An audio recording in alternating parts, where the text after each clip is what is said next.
Mark Rogers TV talking Alabama football. We always enjoy the discussion with one Stephen M. Smith. You can join him on his show, The Way It Is.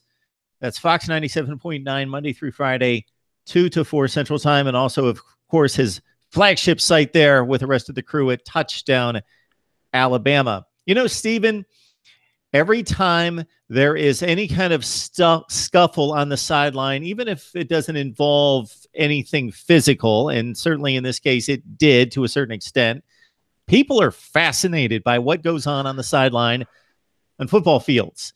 And we should understand that there are highly competitive people bunched up in one area, and they are waging war on the other sideline.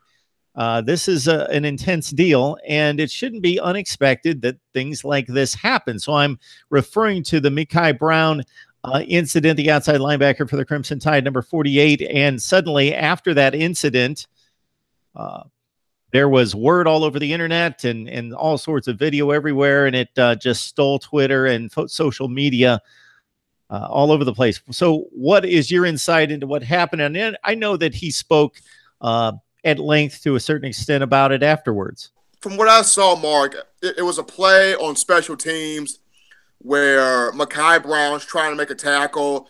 He misses the tackle, and then he gets into a verbal spat with a Georgia player. Georgia guy takes a swipe at him. Referee doesn't see that. Mekhi Brown is trying to retaliate. And what's funny is, as Mekhi Brown's about to retaliate, Tony Brown, in no relation, is trying to pull Mekhi Brown out of the line of fire.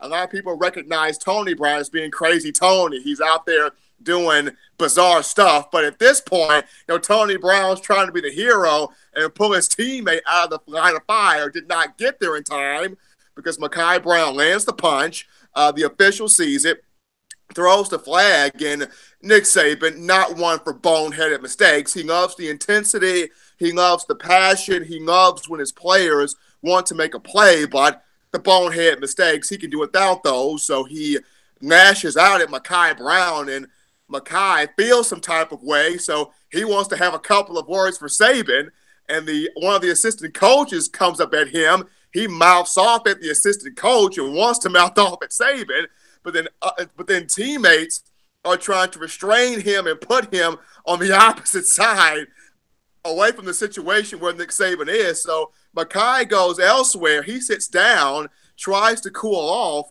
then thinks about it, gets back up, and tries to go find Coach Saban. Linebacker Keith Holcomb gets into it. He pushes, he just throws Keith Holcomb's hands out the way. I mean, poor Keith Holcomb, he's had a tough year all the way around. But to make a long story short, nothing blows up in the eyes of Mekhi Brown and Nick Saban.